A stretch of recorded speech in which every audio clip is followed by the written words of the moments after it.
செம்மணி சிந்துபாத்தி மனித புதைகுழி அகழ்வு இன்றைக்கு 13ஆம் நாள் அகழ்வு பணி காலை 7:30 மணியிலிருந்து தற்போது வரை நடைபெற்று வருகின்றது. 13வது நாள் முடிவில் மொத்தமாக 56 மனித என்பு எச்சங்கள் அடையாளப்படுத்தப்பட்டதுடன் 50 முழுமையான மனித என்பு எச்சங்கள் இதுவரைக்கும் அகழ்ந்து எடுக்கப்பட்டு நீதிமன்றத்தின் காவலுக்கு கையளிக்கப்பட்டிருக்குது.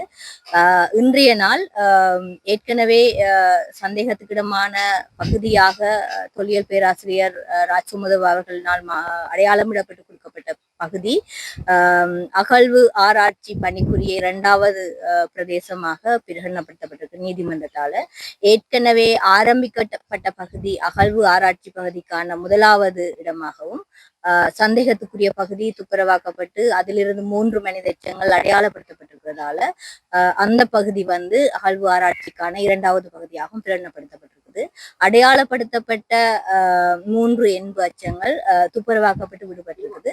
நாளைய தினத்திலிருந்து அந்த இலக்கமிடல் என்பது ஆரம்பமாகும் அந்த அகழ்வு ஆராய்ச்சி பணிக்கான 2வது பிரதேசத்திலிருந்து. 4 மனித எலும்புக்கூடுகள் அடையாளம். எலும்பு தொகுதி குவியல் என்றது சொல்றது குழப்பமான நிலையில கலந்து போடப்பட்ட பகுதியை தான் எலும்பு தொகுதி குவியல் என்று சொல்றது. அதை நீங்க தனி மனித என்பு எச்சங்களாக இலக்கத்துல கொண்டு வரையில அதாலதான் அது எலும்பு குவியல் தொகுதிகள் என்று சொல்லி என்றது சொன்னது.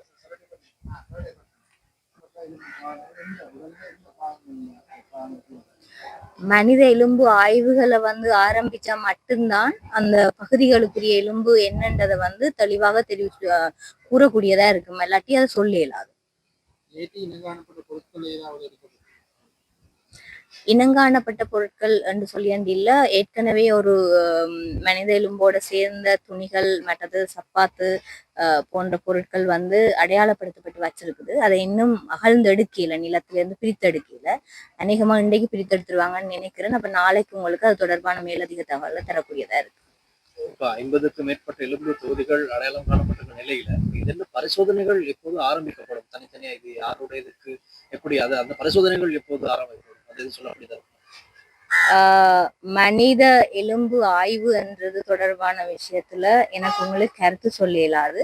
என்னண்டா அது தொடர்பான நிபுணர் மாத்திரமே அது தொடர்பாக உங்களுக்கு கருத்து சொல்லலாம். சட்ட ரீதியான நடவடிக்கைகள்ல அல்லது எடுக்கிற எலும்புகள் மற்றது மாதிரிகள் அல்லது ஏனைய எச்சங்களினுடைய கட்டுக்காவல் தொடர்பான விஷயம் எனக்கு அது தொடர்பாக கருத்து சொல்ல முடியும்.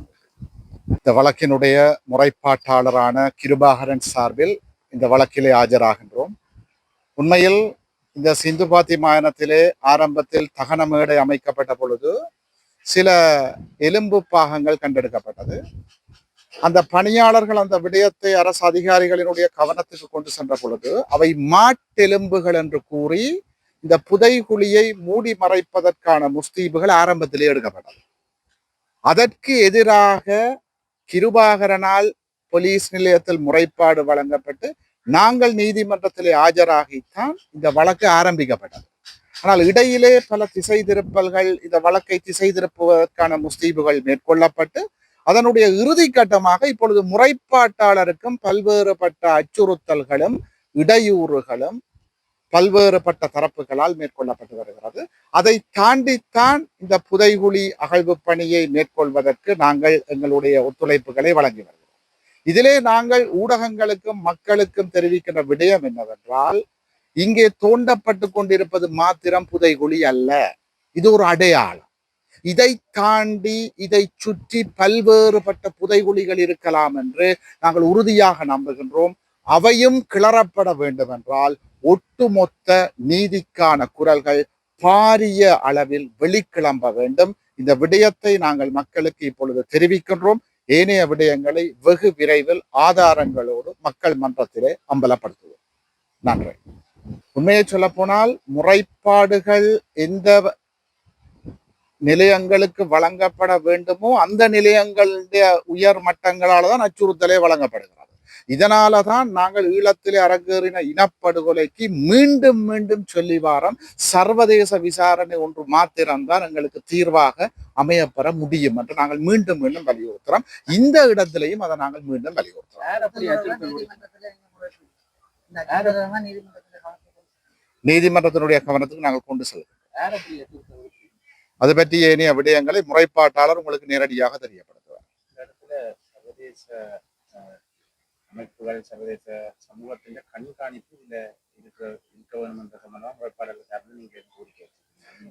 நிச்சயமாக எங்களுடைய நிலைப்பாடு சர்வதேசத்தினுடைய கண்காணிப்பு மாத்திரமல்ல, முற்றுமுழுதான சர்வதேச கண்காணிப்பையும் சர்வதேச விசாரணையும் தான் நாங்கள் வலியுறுத்துகின்றோம்.